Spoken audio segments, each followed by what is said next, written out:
live here. I think we're live. I believe we are. So, yeah.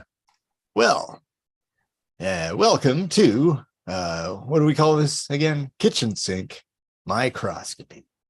I'm Casey. LIVEcroscopy. Oh, yes. LIVEcroscopy. LIVEcroscopy. Yeah. Yes. Until 5 minutes from now when it's in the past. Ooh. But we'll still be recording it. So is it in the past or is it in the present? Is the future written for this show? Ooh. Because we're always off script, so. Which I was going to say, we just kind of deviated from our standard intro, too. So. Carry on. We don't even have a script. Anyway, like and share and subscribe. And this is my esteemed co-host, Eric Rosenblatt. That's me. And hey, Casey and I, we write our own music, but there won't be something at the end of this episode because it's live and we don't have the cool tech to insert song at the end. We can't really do that. But you know, yeah, we got a merch store. I think there might be a merch link somewhere down there. Yeah, the ones that aren't like banned, you know, like your Zelensky one. Yeah, like everything we do gets banned. That actually kind of suggests to me that we're doing something right. Yeah. If the powers that be get kind of shifty and uncomfortable with what we're talking about, and monetize us, is like, you know, to me, demonetization is a badge of honor. Like, oh yes, all right. Well, yeah, like YouTube used to just trust us and, you know, be like, oh yeah, you know, green light, your video is good to go, and just upload it, and then they'd find a problem with it later, probably. But now they've learned their lesson, and they're just automatically, it's like we could put up a video titled "Butterflies," and it's like, you can't have any ads until we look at this. We're rocking the boat, man. Yeah. So speaking of rocking the boat, what do you want to talk about today, Casey? I think you have some ideas. Yes. Well, I just flew back from Germany, and boy, are my arms tired. Wah, wah. But this was my first excursion off the continent. You know, not counting Hawaii because it's in the country, which is still off the continent, but whatever. Anyway, I went to another country, and the moment I landed, I got sick. Mm-hmm. Of course, you know, that's just how everything goes for me. But you know, my girlfriend had a really awesome house doctor that was just like, you know, I needed to be seen, and they're like, well, we've never done that before for an American with no global health insurance, but yeah, come in a couple hours, we'll have it all figured out. And I go in and pay €50 and get like medicine that I have to pull teeth to get over here, which I need to live, by the way. And they're just like, no questions asked, no blood tests needed. Here's your prescription. €70 gets me like a third of a year's supply. Yeah, that's good. Yeah. And it's like, it can be that easy. Mm-hmm. It should be that easy and like affordable. Like if I had insurance, it would have been covered. But even though, you know, like, it was still affordable. Yeah. And I think it could be anywhere you go. It really depends a lot on the structure of things, like how things are done, that kind of dictate how easy or cheap something might be. But it doesn't have to be that way. People got to think outside the box, right? Like, why couldn't we just say, look, we've got a lot of knowledge, you know, scientific research, all this stuff that goes into medicine. Like, we know a lot, we can do a lot. Why can't we just have a global healthcare network, irrespective of any borders or flags? Mm-hmm. It's almost like it's just a privateering entity that floats around healing people as they need it. Like there Yeah. doesn't need to be any country in this whole planet that is without good healthcare and Well, food. no, I think you made some good points there. Like, and I'm coming from a anarchist perspective. I kind of agree. Like, medicine should be open source. We have the knowledge; it should be freely available to all and freely, like the knowledge itself, and obviously whatever tools or materials, be it medicines or whatever. Obviously, that's going to be different. But one of the problems with having a global system like that is regulations. Every country wants to, get their mitts into things and diddle with it. But if we considered the act of healthcare this kind of sovereign space blob that can just coalesce in the space and time that is, I don't know, acutely in need of it, right? And then it's still sovereign. So like if it lands in Arkansas, it doesn't give a shit about Arkansas's laws. It's a honey badger of healthcare. Yeah. Well, but okay, but then that I agree with that idea. There should be some system like that. And I think it could very easily be privately funded by donations and stuff like a charity, essentially a charity organization that provides medical aid and whatever to everybody, wherever, whoever you are. That I like that idea. That's a great idea. The barrier, of course, is always going to be that, well, there's regulators, people somewhere in every country, every place, that they want to be in control. They want to be like, wait a minute, you're doing things we don't approve of. And so then they're going to get in and they're going to be like, well, you don't have a license. Our license, of course, it's always going to be the local license that's the problem. So I don't know that it'd be easy to achieve something like that. I agree that something like that should exist. Yeah. I mean, an entity like that, it's nice to think that it could be entirely operated as a, I don't know, like a hive mind. Mm-hmm. But I don't know that that's entirely possible, especially with something that means life or death. You really want to have some kind of regulation on that to ensure that people know what they're doing. And Okay, wait. Hold on. Now, I don't want to create any confusion here. When I say regulation, I'm talking about government regulation, state-based regulation, not because they're within professional systems. There are internal regulations. There's standards that people adhere to. But we've talked about this. How different are corporations from governments, really? Because when you scale it up to a global space blob of whatever, that's pretty damn big. It's going to be a complex regulatory system. Well, then how would your ideal system work then?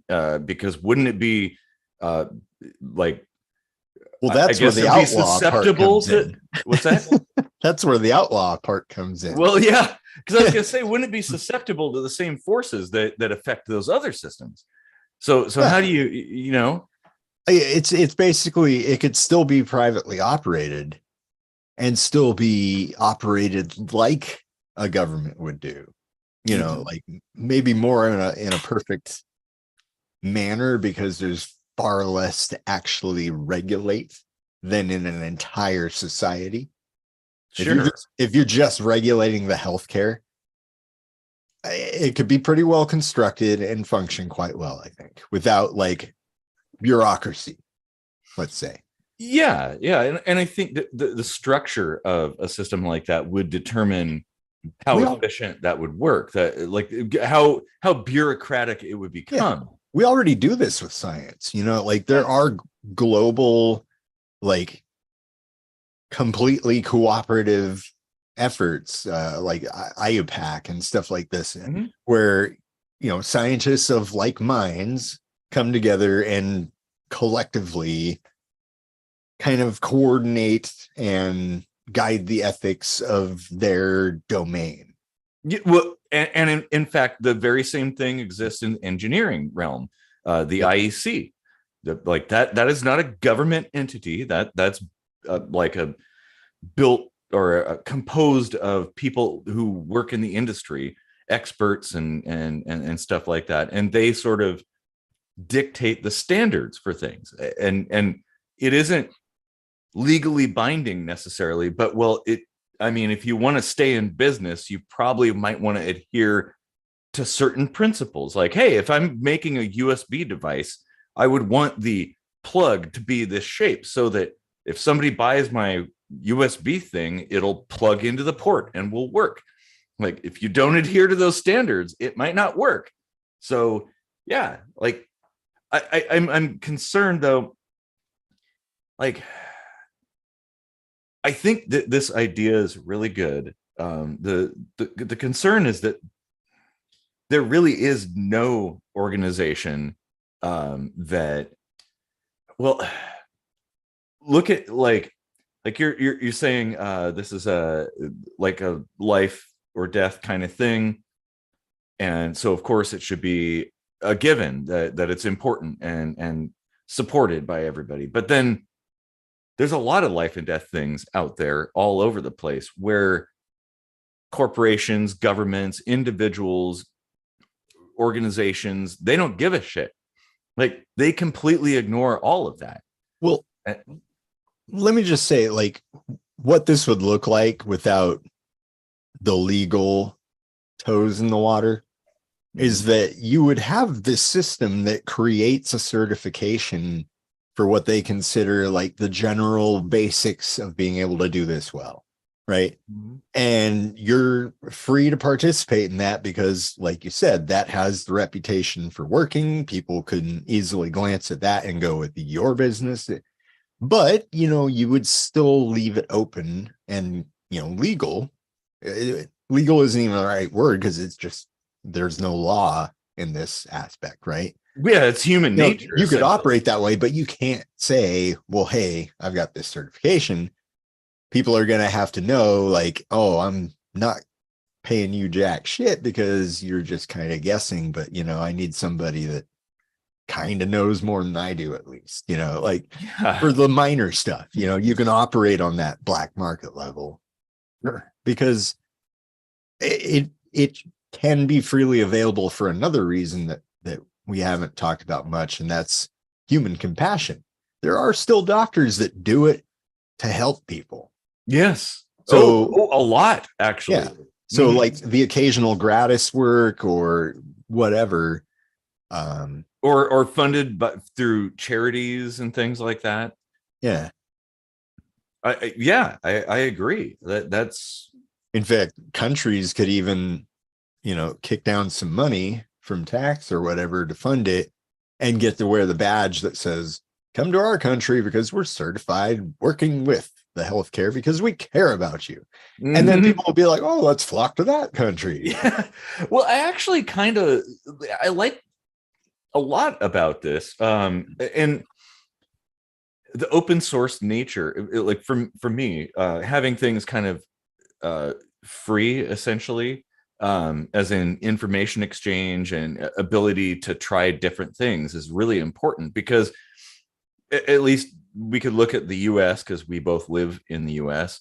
The regulatory aspect of the medical construct there's so much bureaucracy as to make it almost ineffectual. Like, this system is so behind the times. I mean, we are ahead of the times in a lot of ways, but way behind the times in so many other ways, like because of bureaucracy. It's like, well, why can't we do these things? There's so many life-saving medicines that are ignored because they don't benefit the politicians, or they're not profitable, or whatever, or I don't know, who knows, whatever the reasons. Those things, oh, you can't use those, but you have to use these ones. And then it's like, in the US, as far as medicine goes, the FDA kind of regulates that, and the FDA does not have a good track record of being safe.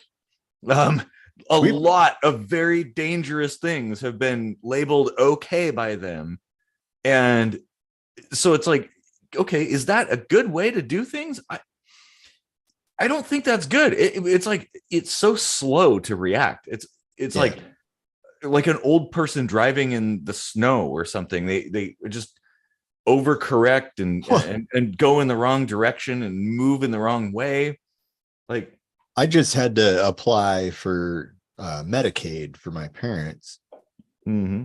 And I consulted with a lawyer that knows about this stuff. And he sent me a letter today. And there's a whole paragraph talking about how when the laws changed and got really bureaucratic, it took them years of not even enforcing those laws just to figure out how to implement some of them.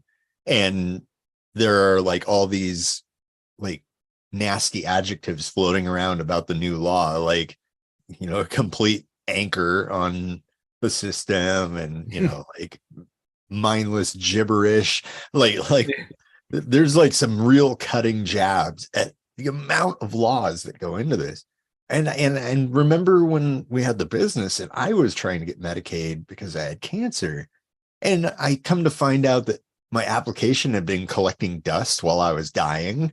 Like Yeah. nobody was looking at it. And I was like, can you hurry that up, please? Well, yeah, like that's what I'm saying. This whole system is so thick and so slow. Mhm. Like, oh, yeah, oh man. Yeah, it's like I totally agree with that. Like, because we do kind of try to create these more globalized networks, Mm-hmm. and then we make it look like it can't work because we only try one way, this big hammer every time.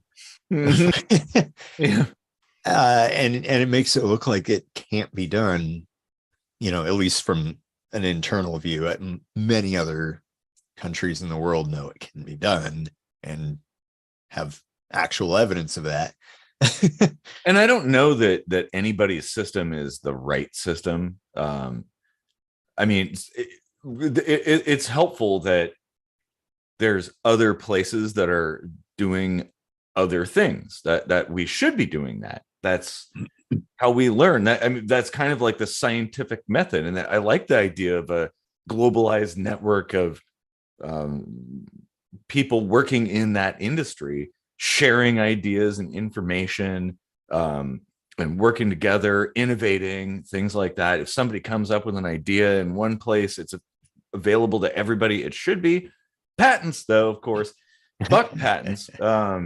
Yeah.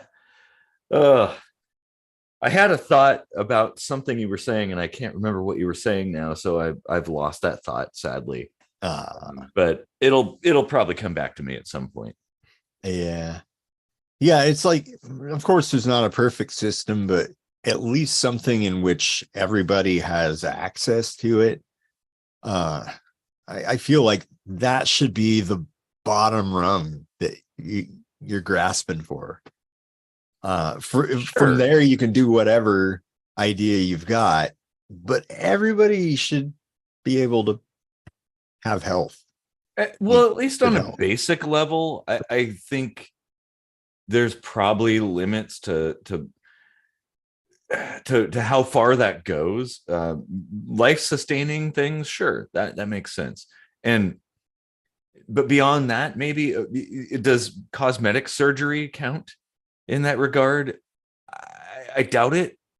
Maybe that's Well, something that you'd have to pay for out of pocket. I think every system makes you do that. Of course, it's not like anybody wants to waste money. So, like that's what you have these regulatory systems for, is be like, what, like other people have to use this. Maybe don't like bog it down with all your bullshit. Oh, I remember what I was thinking. So all the people who develop these regulations and the politicians that create legislation and stuff throughout the world too, not just here in the US, but everywhere in the world, somehow the general public is completely like okay with just a random stranger, somebody who doesn't know them and probably is not an expert in the field in which they're legislating or regulating, um, they're totally okay with that being just the law of the land. Like, yep, there's new law, right? There you go. And I guess that's how things are, but that shouldn't be how it is. There should be evidence to explain why something like that is needed. There should be a reason, a cause, or something. Like you shouldn't just be able to be like, oh, you know what? I'm in charge now because I'm a senator, and okay, this is the way it is now. You can't do this, or you can do this. It's like, well, that doesn't make any sense. This asshole doesn't know anything about medicine. They don't know anything about biology. They don't know anything about science, but yet somehow they're the expert who can decide for everybody. Like, is that the best way to do things? I would say not. I mean, you don't see who they consult with, though. If they even consult with anybody at all. That's I think you're like underestimating how functional it can be, as it is. Like, of course, somebody who's elected to an office can't be a total expert in everything. Mm-hmm. But I'm not so like cynical that I think none of them are like looking for help if they don't know something, Well, like, there's a chemical spill, and like my environmental focus is more, like tilling the soil and injecting nutrients and stuff. No, I'm sure I'm sure that does happen. Consultation with experts and stuff. But looking at the type of legislation that has been passed across the world over all kinds of things, that seems to be the exception and not the norm. That people do things in a logical, methodical way and not a self-serving way. Well, expertise is one of those things where democracy kind of does the too many cooks in the kitchen effect. Yeah. Oh, we have a comment. So so here's the comment. I think the majority of people aren't okay with it, but rather just accept it as inevitable. I could be wrong. I think that's in response to what I was just saying about just people accepting whatever legislation is passed and as like the law of the land. Yeah, I think so. And maybe that needs to change. Like, honestly, if we want to affect change, people need to be smarter, and we should encourage people to think and have conversations about things. Like, we can't just blindly accept these people thousands of miles away making big decisions that affect our lives, but not theirs, by the way. Oh, no, they're exempt.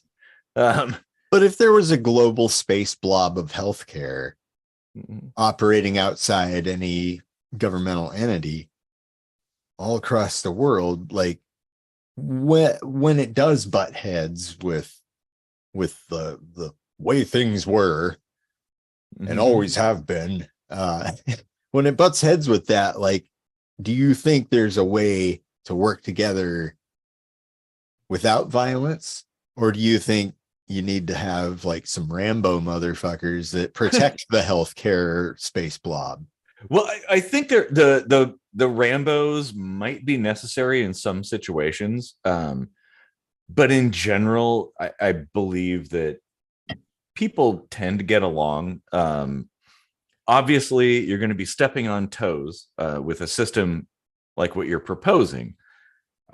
There's a lot of people that have a lot of control and make tons of money off of the medical system. Clearly, look at how much money is changing hands, trillions of dollars, just in the US too, alone. Oh yeah. That I mean, and that's insane. So there's a lot at stake, and there's people who profit, and yeah, maybe they do good at the end of the day. They might do a lot of good, but they're still making a ton of money off of fixing people's ailments. Profit impedes ingenuity when it comes to science. Because like you were saying earlier, look at all these diseases that don't make any money for anyone. If you think about it, like if it weren't for profit, we probably would have cured most things by now. Okay, you're right. You're right. And this is where I think I'm actually much more in favor of the kind of charity-based system where it doesn't matter if you make any money solving this problem. The point is solving the problem. Yeah. Like nobody cares about making. Well, I mean, obviously everybody needs they want a paycheck and stuff. Got to pay the bills. But yeah, if you had a charitable based system, then you could ignore the profit motive in favor of just generally fixing everything. Yeah. Like Germans have, wealthy doctors too. They're just not like morbidly wealthy at like they are here, and that just shows you the system where if you put all of our American propaganda to one side, people are pretty okay with paying the tax. You're either going to put it toward charity or you're going to put it toward tax. It's basically the same. It all comes out the same hole. Sort of, yeah. And you have happy people, you have healthy people, and you have doctors doing a really hard job that still make a pretty good paycheck. Mm-hmm. So it's not like charity or government owned systems or anything mean that you have to be poor. No, not at all. You'll still make the same living you would make in the private sector, probably. Yeah. I think the corporate side of things does lend itself towards a profit motive. And now, and I don't think there should be profit in health. Well, there should be some. Okay, so nobody should make a paycheck, like a wage at all. I'm talking about like billionaires instead of like. But you know what? If you innovate and you create something cool, shouldn't you benefit from all your hard work? I mean, I guess that's fair. Yes, asterisk. You still don't need billions of dollars. Well, you can do plenty better than other people without just like jacking up the number and printing off more bills to fill your fucking. Well, that's different than the Federal Reserve is the one that prints the bills. But if you're very good at, they have pressure from the greed, Well, yeah, oh man, wow. Greed is down a whole different direction. Greed is a greedy bastard. Well, yeah, but money is not what people are greedy about. It's control, and the perception of control and power and status. That's really what it comes down to. Money is so happens power. Currently, we live in a system where that's what people view as indicative of those things. Shit, I had a good point actually about that. Damn, this episode is brought to you by Trappist Rochefort beer, brewed by monks in Belgium. Nice. No, that's actually not a paid sponsorship. Those monks probably don't even make any money off of this. Yeah, probably not. Yeah, man. They live just fine. Yeah. True, yeah. Oh man. I don't know. Trying to collect my thoughts here as your head is foaming there. Hey now.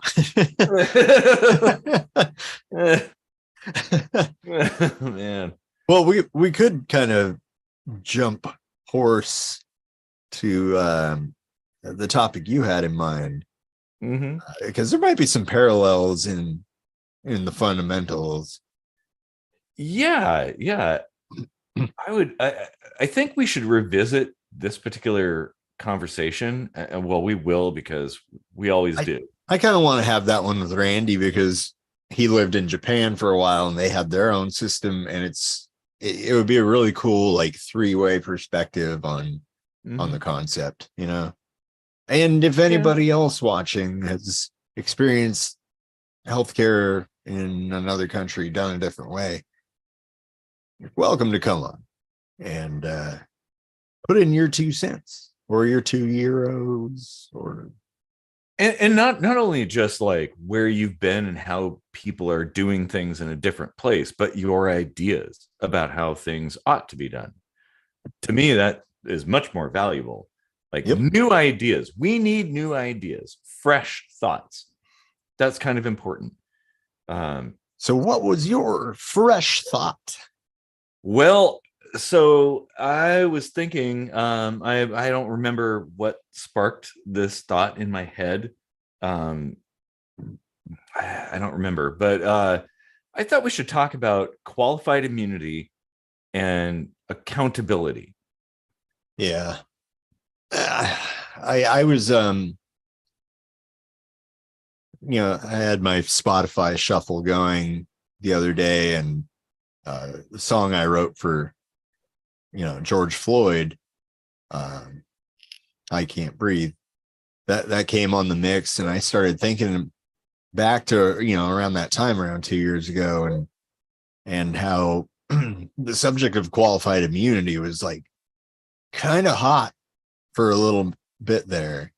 Mm-hmm. And then it kind of fizzled out again. Like people just kind of stopped talking about it. And, like the viewer commented, I think most people aren't okay with it. They just know it's inevitable because the police kind of do what they want no matter what. Like they've got a grip on society. You're actually that's almost verbatim that comment that we just had about that. So for people who don't know, qualified immunity is essentially a protection for police and politicians and stuff, and that you can't be. It's a hall pass. It's like, well, yeah, but it's specifically for non-criminal, so civil suits, essentially, that you can be protected, I guess, for reasons, and the reasons are all over the map. There isn't really like a specific explanation as to why qualified immunity exists and what it really is and what it applies to. But essentially, yeah, you could do something really heinous, and of course, if you're a cop or a politician, you're gonna get off scot-free. A slap on the wrist, that's all you get. And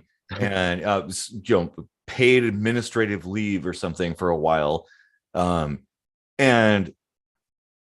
if somebody decides to sue you in court, like a civil suit, you can be protected against that if you were kind of acting in good faith for the state or something, which is kind of like, well, that sounds a whole lot like the Nazis with like, I was only following orders. Is that really a defense? Yeah, like this is true privilege. Like privilege you can like see and smell. Like in that aspect, I have a huge problem with it because the sense of entitlement is very dangerous. And the royalty of that. It's like, these are elected officials. These are regular people. Well, in theory, they're regular people. And lizard people. Yeah, well, and this country, the US, was founded on the idea of we don't have royalty. There are no kings. There's nobody above the law. We're no fucking lizard people either. Yeah, exactly. And so we should all be treated the same, but it's clearly not that way. Clearly, people on the state level, like the government level, have special privileges that the commoners don't have. Like if I did something, you can be sure the whole book would be thrown at me. If I killed somebody or whatever, or stole something, but cops do it. Well, qualified immunity. Oh, I don't know. They were just, we don't know. They had a warrant, I guess, and they shot that person. And like police exist in that cloud of like nobody's claiming them. Like they're kind of a private organization. They also get government funding, but the government stops short of saying that they're like a branch of the government or an office of the government or anything. So it's like they kind of work for the people, but there's a whole lot of puppet strings going up to the state. Oh, the puppet strings. Oh, yeah, the puppet strings are very thick and very hard to see. Oh, we have a comment. That's what she said. So, this is a Nixon quote. If the president does it, it's not illegal. I thought Trump said that. No, maybe both. That. No, it was Nixon. He's like, to quote the best president ever. That's saying something.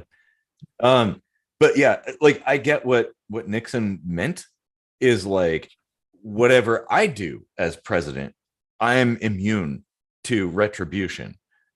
But what he said was essentially a free pass. Like, hey, if the president does something, it's not illegal. Like, okay, if the president embezzles or whatever, then embezzlement is completely fine. Totally okay. Whatever the president does, all of us can do. That's how I see it, and that's how I act on it. Like, yeah.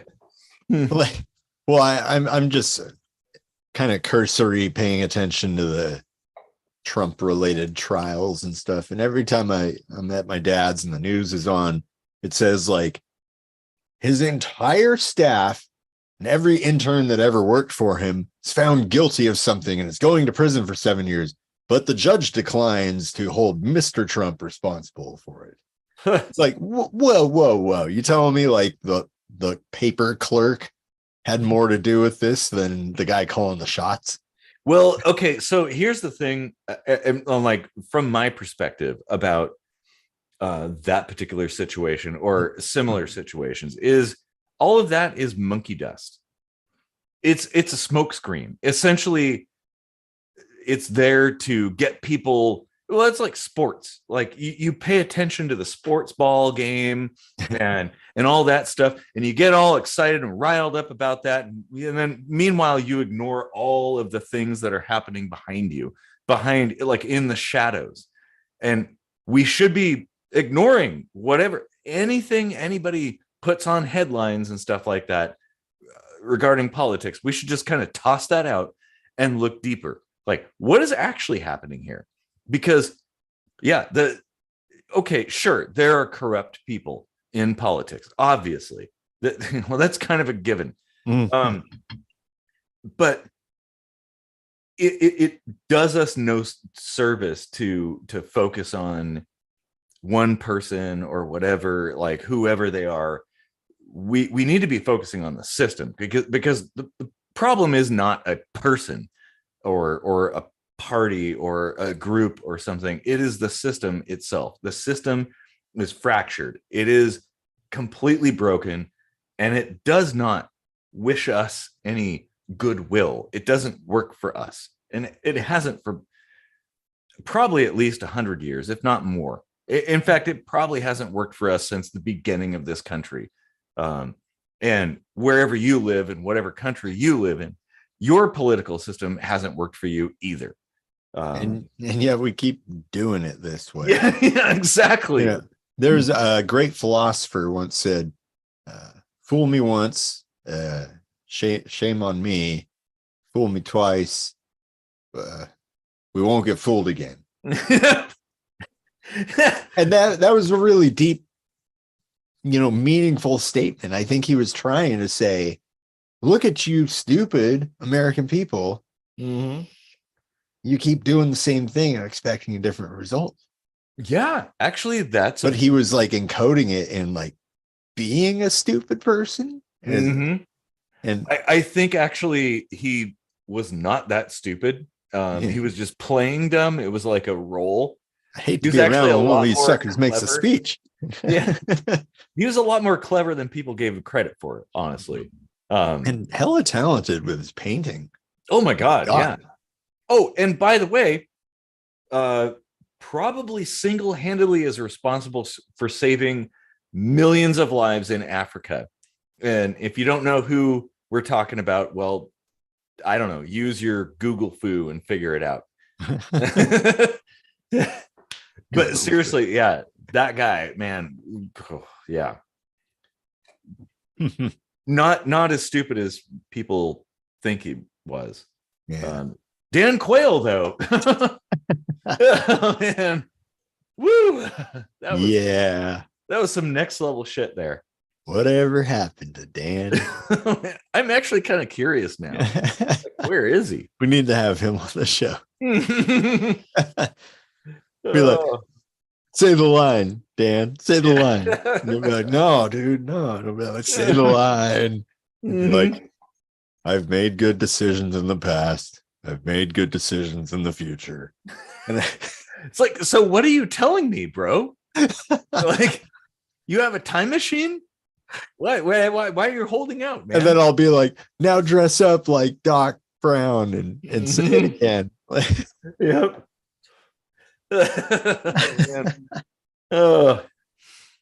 So the other aspect of what I was talking about, or my topic idea, comes down to accountability. So if you or I did something, violated the rules, well, chances are we would not walk away without some kind of punishment. We would be held to account for whatever.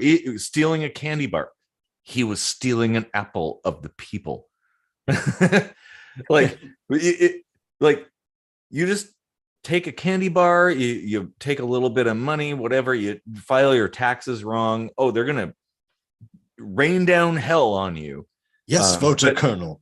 But if you're a politician or a CEO of a company or whatever, a police officer, and you do something which is clearly wrong, like only obviously wrong, will you just somehow magically get away with it?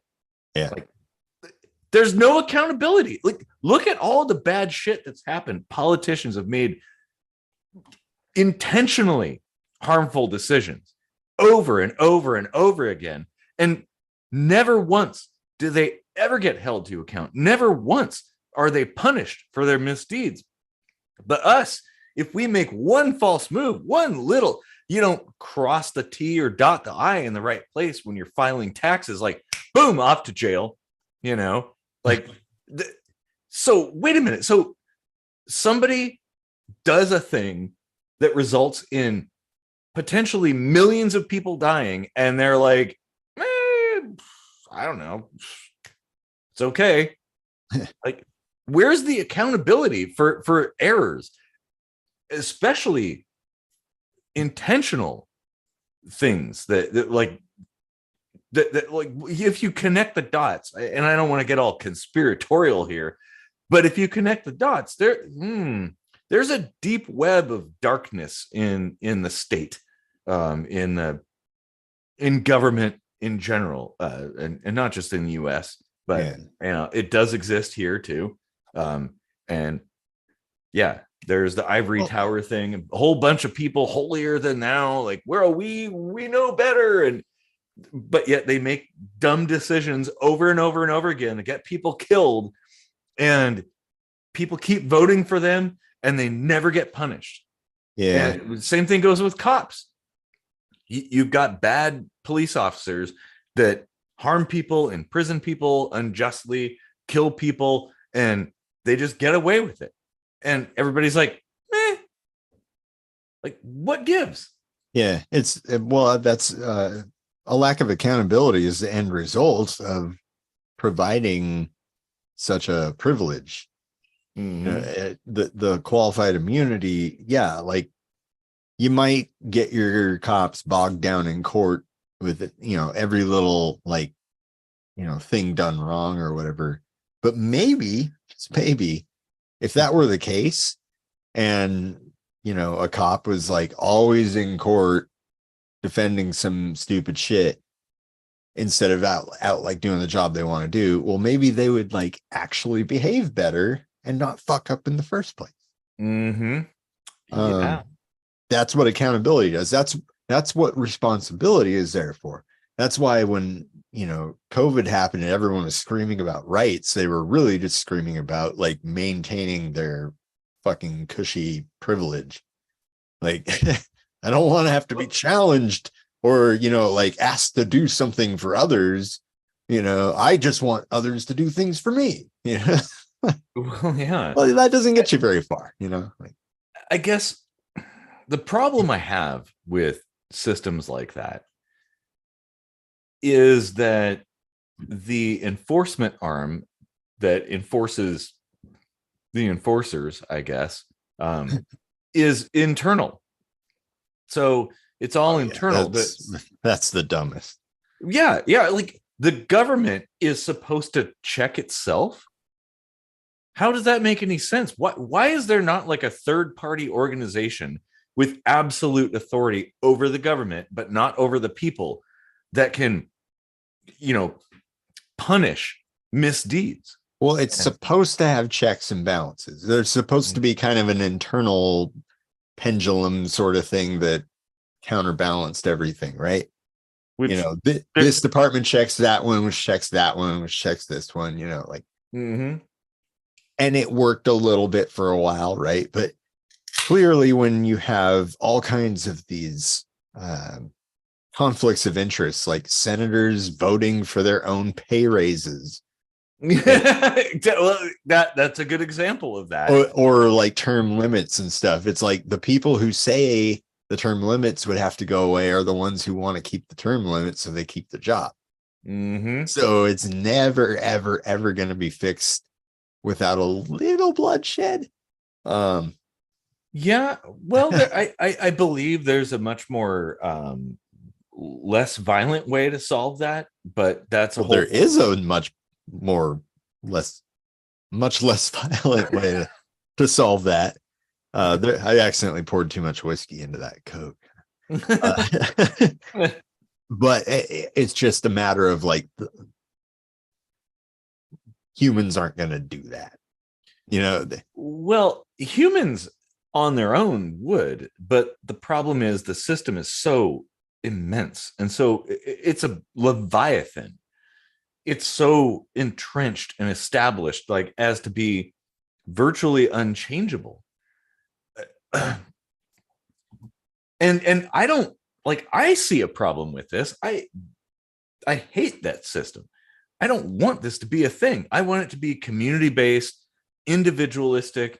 Like, we build our own stuff and we fix our own problems together as a community. And that's a global community, not a local community. But it's kind of this system that's so apart from us. I don't know. I don't know how to fix it necessarily.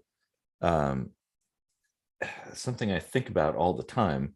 I mean, the goal shouldn't be to fix something, just to improve it. Well, and improvement could be fixing. Improvement could be like wrapping it up just enough to get home. Well, yeah. By fix, I don't necessarily mean there is the best way. I don't know the best way. I don't think anybody does. And in fact, if somebody claims to know the best way, well, they're probably a snake oil salesman trying to sell you some kind of nonsensical contraption or something like that. But I would like to see a system where it's a lot more open and free, and nobody has power. Nobody has control. The only power and control is all of us. If we all collectively decide a thing, we will make it happen. And we can like adjust and change. Like I kind of advocate for like a scientific kind of way of looking at things, I guess. Yeah. Like we don't necessarily know the answers, but we're trying to find them. And as we find them, we adjust things and move everything to the best of our knowledge. Hopefully for the better. If it isn't better, then we kind of adjust the other direction. Like, okay, well, that didn't work. That's how we should be doing things, but we don't. Nobody does that. There is 0 countries on the face of the earth that do anything akin to what I'm talking about. Nobody does it.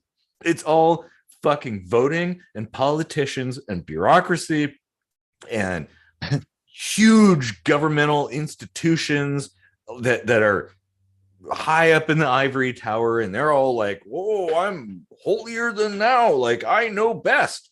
Like, but you don't, asshole. You don't know shit. And you're trying to tell me what to do. You're trying to tell all those people what to do, how to live their lives. You're incarcerating people. Like, bullshit. Have you ever taken a political science class? I don't believe I have. I haven't either, and I'm starting to wonder, what did they actually teach you in that? Is there a science to politics at all? Ooh, you know what would be a very interesting thing?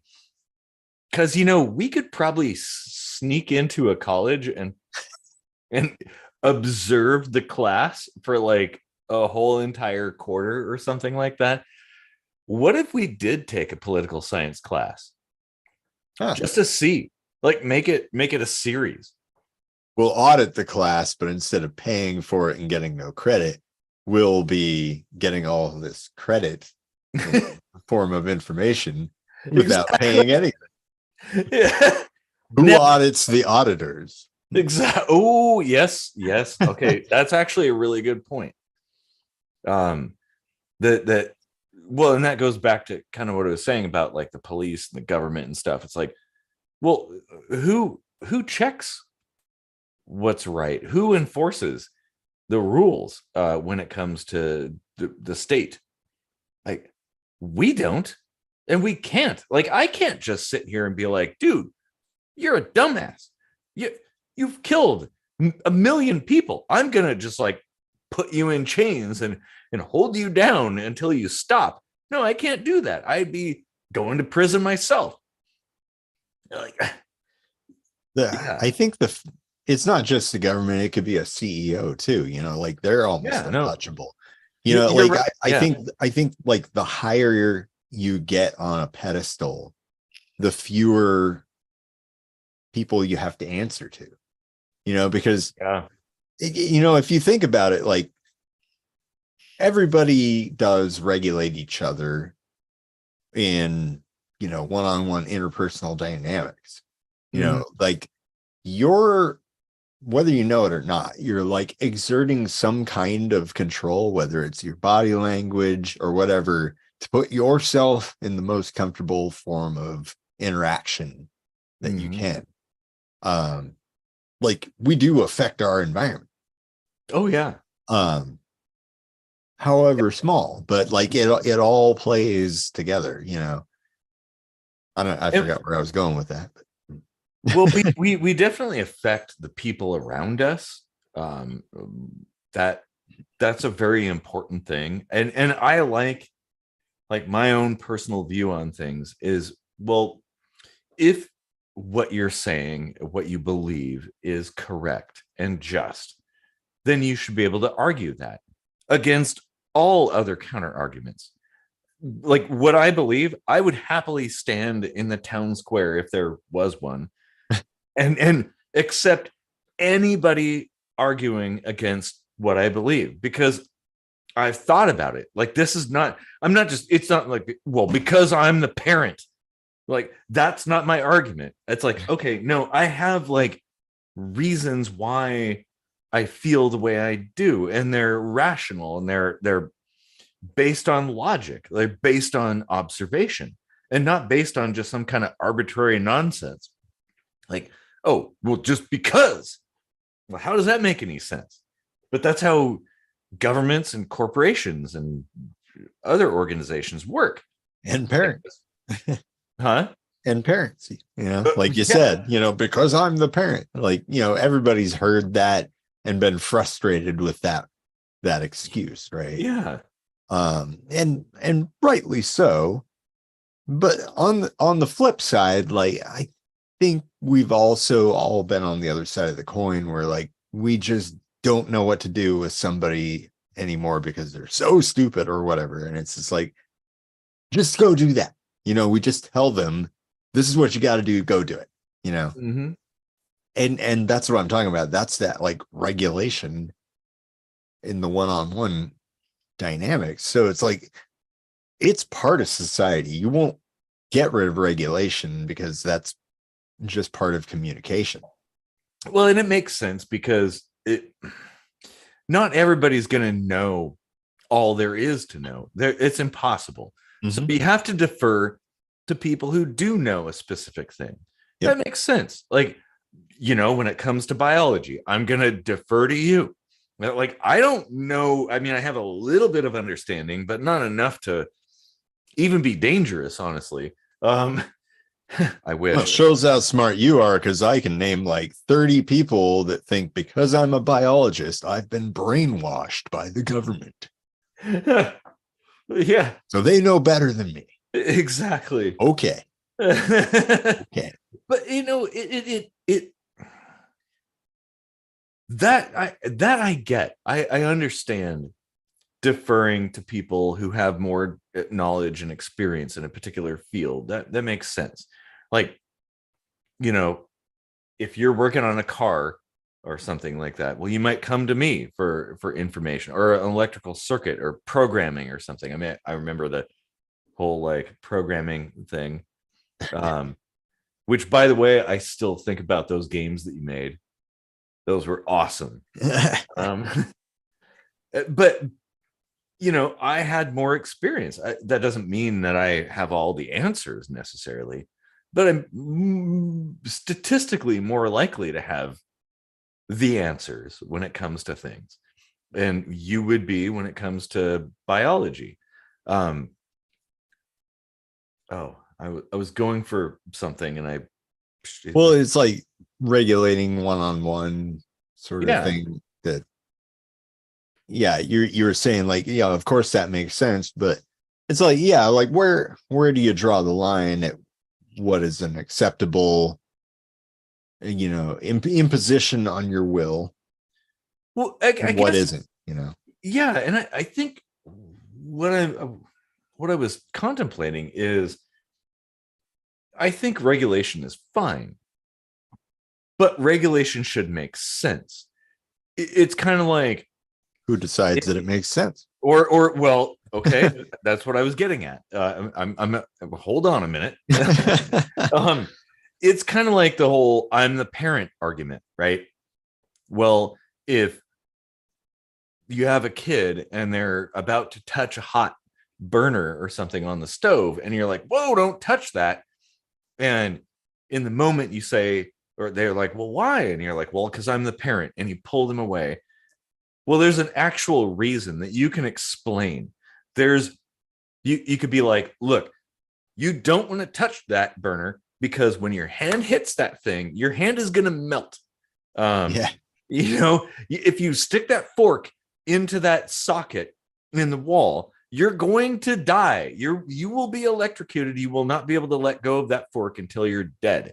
So, it in the brief moment of somebody about to poke some metal thing into an outlet and you slap their hand away, okay, that makes sense. But explain it. Why is that the case? It can't be because I'm the parent. That is not a sufficient explanation. It can't be because, well, I'm the government, I'm a representative or something. No, there has to be a rational reason behind things, like something that is clear. But like you said, like, in an acute situation, you don't have time to, like, explain it, make people understand it and all that stuff. Sometimes you just have to say, hey, we got to do this I'll tell you why later. This happens all the time. Like, and I'm kind of wondering if we should dive into, like, is it okay to manipulate people and lie to them intentionally? Ooh. If the circumstances depend on it. And like that, like you're saying, like, oh, the kid's gonna like burn himself. I don't have time to explain physics and the motion of molecules. And I'm just gonna like tell him, hey, you can't touch that because I say so, and then teach later. As long as even in science, we get to a point in the textbook where it says, hey, everything we taught you the last 2 years was actually wrong. and we did that on purpose so that you would understand the concept without having to like figure this out. And then you go and figure this out. I do understand that. Kind of interesting that the first half hour on the money, 30 minutes in, we transitioned, and now we're an hour in almost, and we're going into a different transitional topic. So, hey, wow, I don't know how that worked out. Maybe it's fate. I don't know. Lightning.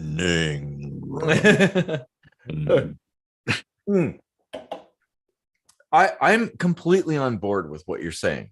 That in the moment, if there's a dangerous situation and somebody's about to do something stupid, it makes sense to halt that situation, to put your hands on somebody and pull them out of it. Like, hey, I'll explain later, basically the Doctor Who thing. But it's important that you explain later. But the state never does. It's like, well, I don't know what the reason is. In fact, the people enforcing things don't even know what the reason is. They just do it. And apparently everybody's in like lockstep agreement with that like, oh, well, I guess, I don't know, it's the law. Like, but what's the rationale behind it? I think about this all the time with like guns and knives and drugs and stuff like that. Like, okay, well, explain yourself. Why are these things classified the way you classify them, and why is the consequence such as it is? Like, it should, like, there should be a reason to explain that. Like, if it's for safety, well, then you just simply have to pull a person out of a situation. They're about to stick a fork in an outlet. That makes sense. It's in the delivery. I think it's in the delivery. And here's why. Like, if you imagine a water tower and the water in there is like some benefit, some great benefit, right? And there's a spout. Well, like the laws as they're presented now, the spout goes inward and it benefits the government. Like, if you don't do what we say, we fine you and take your money, and that benefits us.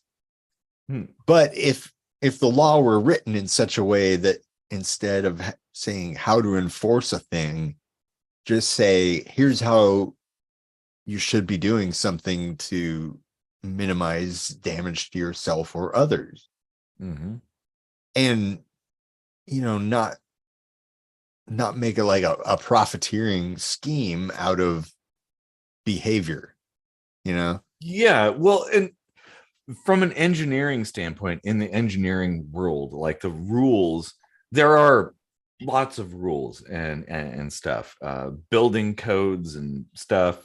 But when you look at things like building codes, and this is where like things start to blur between like the state and organizations and history and science and stuff. I've read through multiple code books, and it all makes sense. But the reason is they explain why. Like, it isn't, oh, we just decided this one day that, oh, this is not okay anymore. No, they give the history of things. Like, oh, there's a reason why you put this 2x4 above a door in this particular distance, because fires and stuff. And this, you got to use this particular type of fastener in this situation because that one building collapsed over there. And you can go and watch videos and things. And yeah, it makes sense.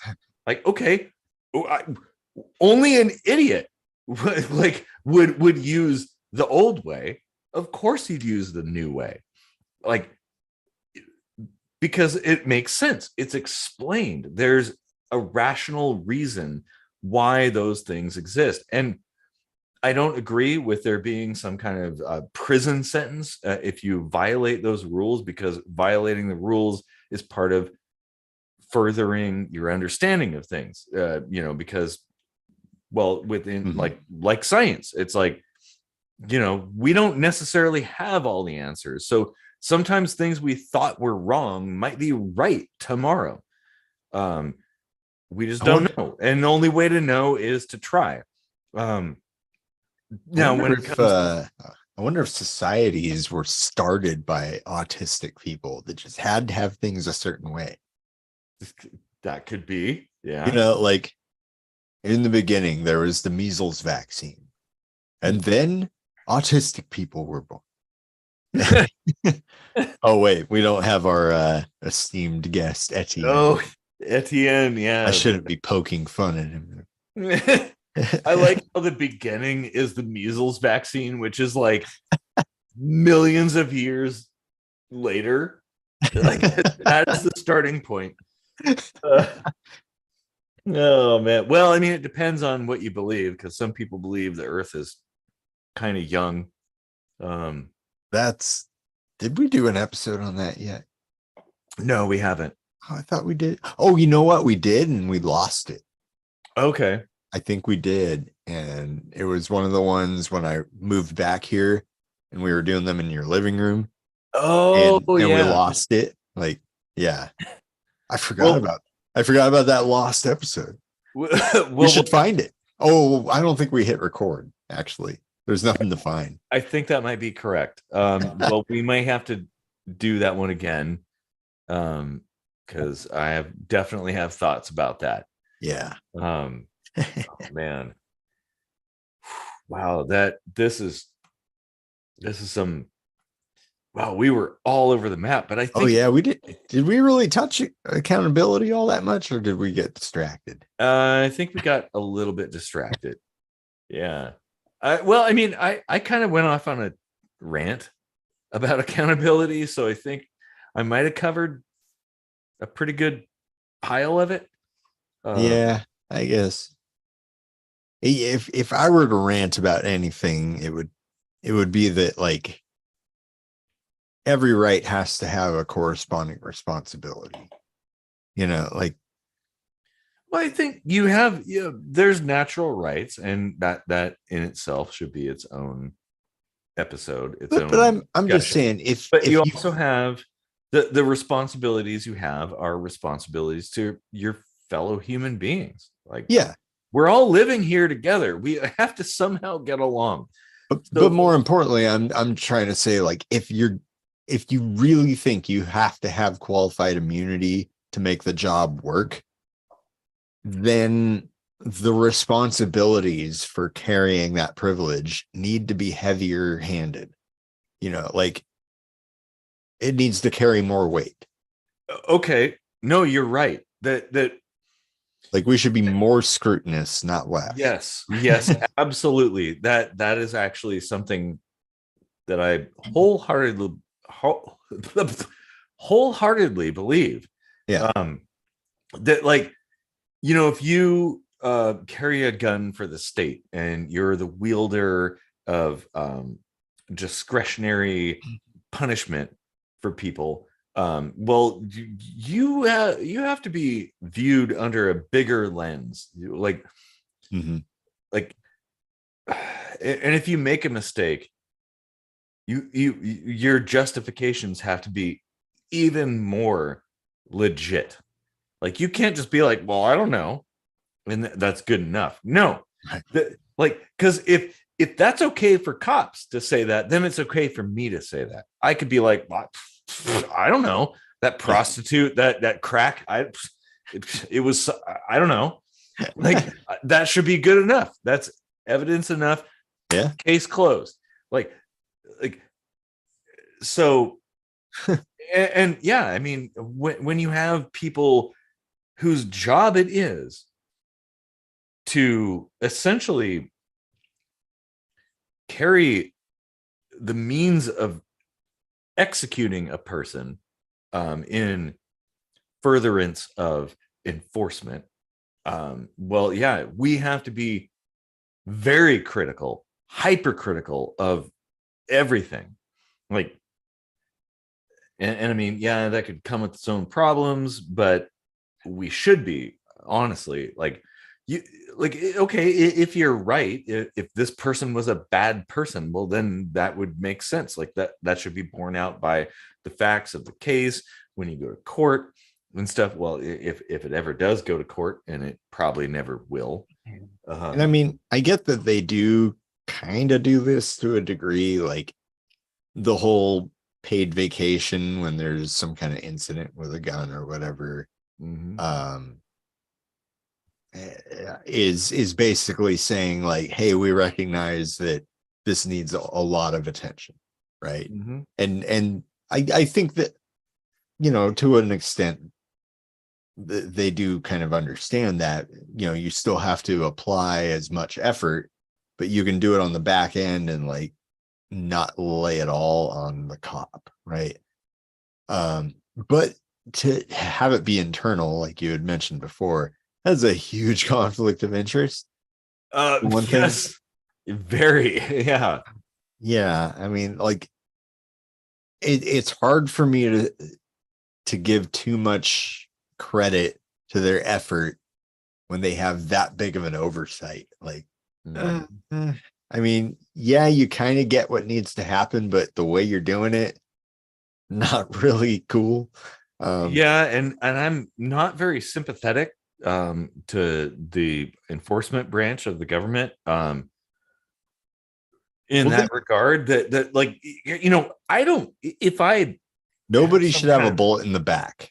If somebody is fleeing, there is no reason to shoot them. unless they're fleeing, pointing a gun of some sort or a weapon at other people. Right. So as they're running, they're killing people. Okay, it makes sense to take them out before they do more harm. That's fair. Um, but that's kind of a really rare But situation. that's That doesn't happen that often. all they have to say is, I thought he could have maybe pointed his gun at an innocent person, so I had to shoot him in the back.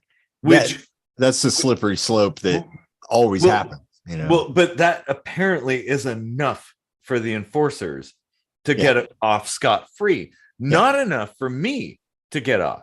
Like, if I right. say that, well, I have to prove my innocence. Well, it's like, wait a minute, hang Yeah. on a second. I thought That this coin system needs to was, flip. Like, yeah, like, okay, the burden of proof is not on me. It's on you, bitch. yeah. Um, yeah. Whew, man. Huh. Yeah. Well, I think we've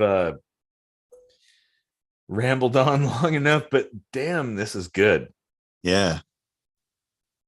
Huh. And I feel like we have multiple episode ideas that like the first half hour, the second half hour, and what we're talking about now could deviate into their own whole episodes.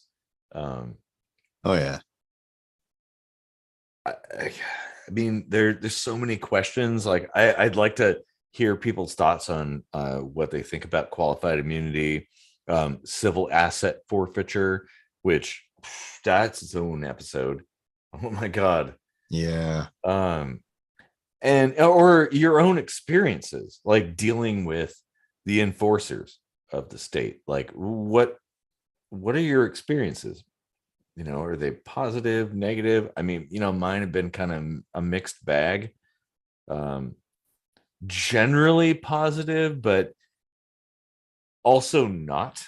Like, a lot of cops automatically accuse me of shit. The very first time I got pulled over, I was driving my parents' minivan, and so it didn't have a glove box. It had a little box under the passenger seat. And so, well, I saw, you know, I was speeding, which that's a whole different thing. Yeah. Um, But I was, driving too fast, got pulled over. I kept going a bit because there was nowhere to pull over. So I pulled into an apartment building and then took my seatbelt off, opened up the little cabinet under the seat, grabbed my information, and had it ready to go. As soon as the cop walked up, I was like, and I handed him everything. But he was like accusing me of not wearing my seatbelt. And I'm like, yeah, I was wearing my seatbelt. If you look, there's no place to put things. There's no glove box. It's under the seat. So I obviously I can't reach unless I take all this off. So I took it off so I could get down there. And this cop was like, well, what if I said that I saw your seatbelt like dangling there while we were driving behind you? And I was like, well, I'd have to say you were mistaken. and like everybody who was with me, they were like, wow, oh my God. Yeah. Well, it's just a dude. Yeah. I always challenge the officer because, I mean, unless I absolutely agree I fucked up on something, which actually I did that once. I was driving a minivan I had that I bought from my mechanic, who got it from somebody that abandoned it, and that person had a lien on it. Yeah. So because there were that many names on the title at this point, I couldn't get the title, and you like could not locate like any of these other people, right?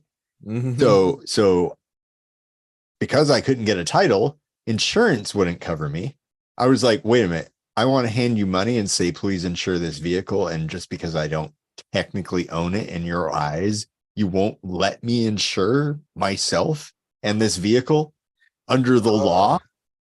And they're like, nope. And I was like, okay. So here I am basically looking like I'm driving a stolen minivan, right? And I'm on my way to work and I'm running late. And this car in front of me on a 2-lane road, I Street, stops so a pedestrian can cross at an unmarked crossway. And I was like, and they were, on the left. So they, even though they had like stepped off the curb, I knew I could go around. And I know passing on the right is dangerous and illegal, but I looked all around and I went, and it turned out the car was, of course, an undercover police car. Oh, of course. So he pulls me over and I'm like, fuck, now I'm going to be late for work and get arrested for driving a stolen minivan, which it's not. So he comes up to the window and he was so pissed. And he was like, do you know what you did? I was like, I passed on the right. And he was like, yeah. And that's illegal. I was like, yeah.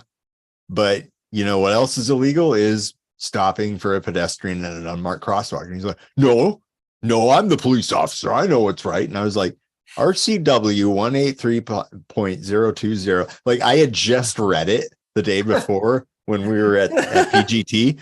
And I literally quoted the RCW number because I've got that semi-photographic memory for numbers. And he was just like, you're lucky I'm off duty. I'm going to let you go.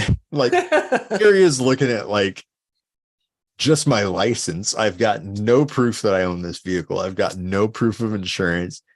And he had every right to pull me over. But because I fucking knew more than he did, he was like, all right, go.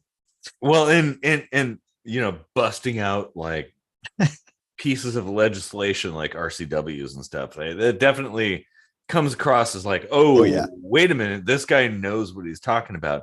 If you have certain proclivities for things that really aren't like super dangerous and shouldn't be illegal, keep the local law printed in your glove box.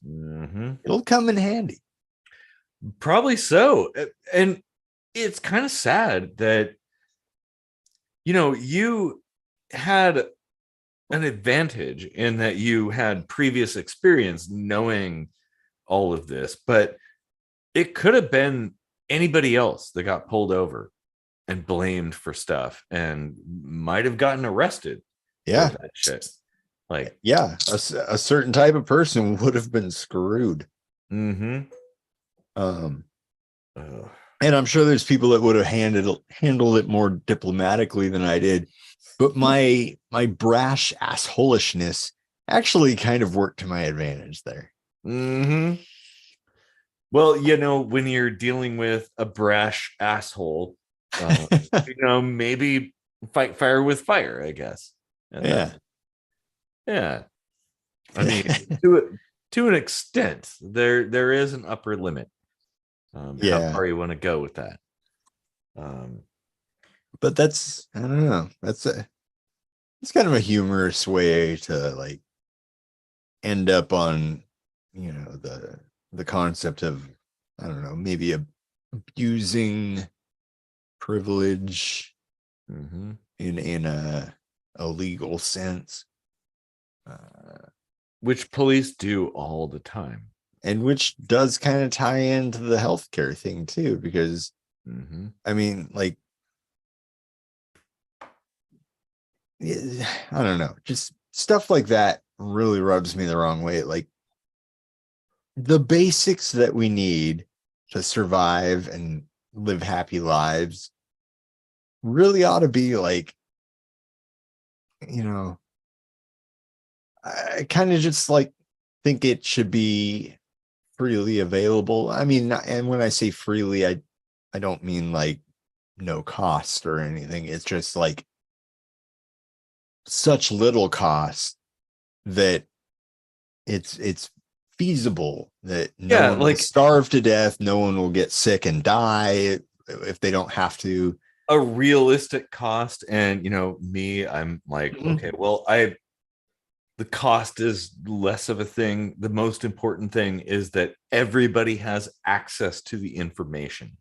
And not only that, everybody is free to do with it that information as they choose. Share it, modify it, improve on it, whatever. We should be doing, because don't we want the world to be a better place? I do.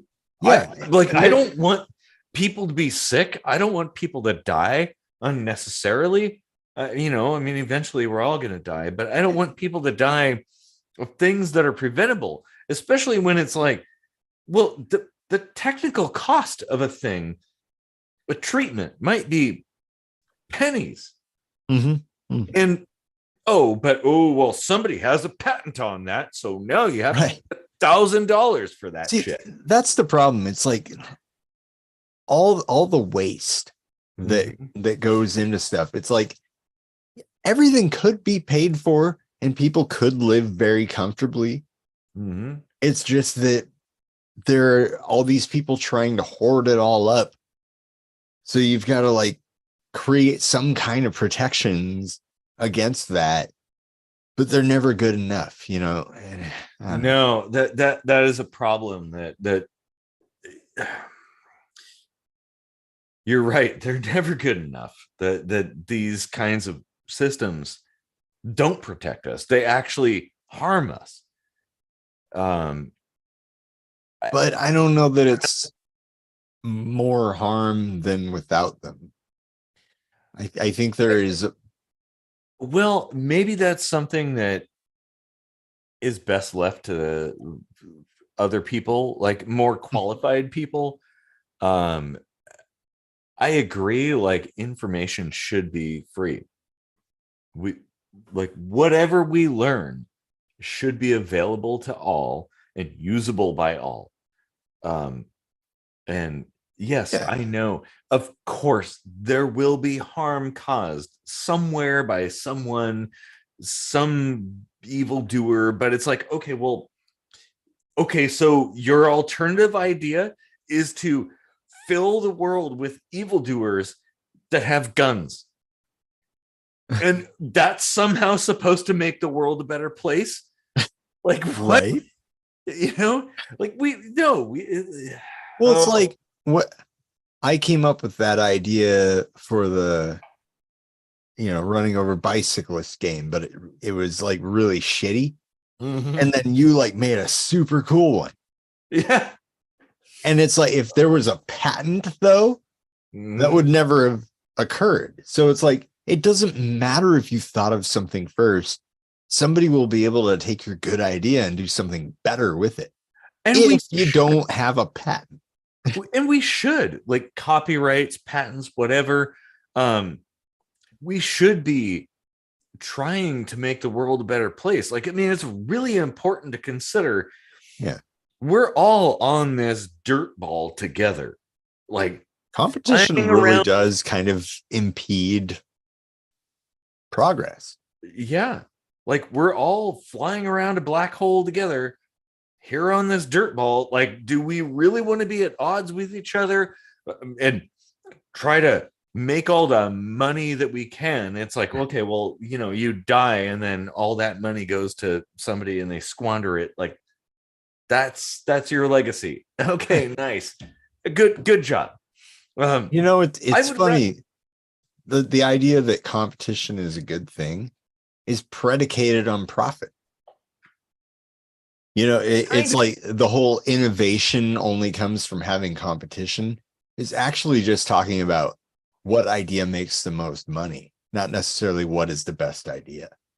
Well, yeah, and sometimes the best idea makes the most money, but that isn't always the case. You're right that there's more nuance behind that.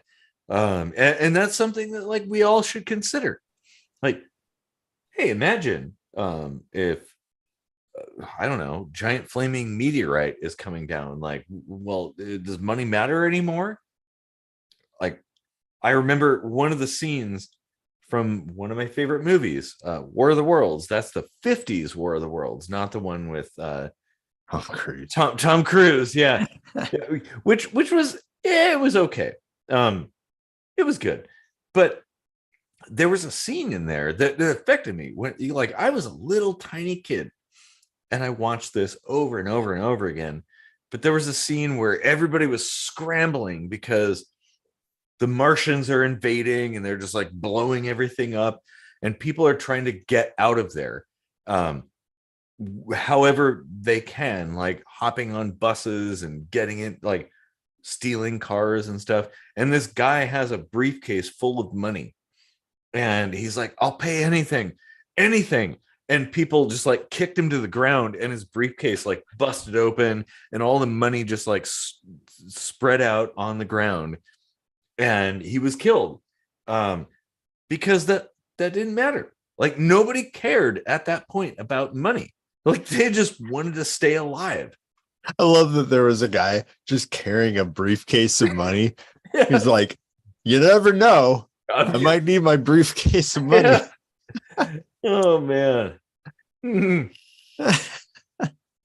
But it really affected me. And like, I've thought about that ever since. That, like, yeah, like, material possessions are not the most important.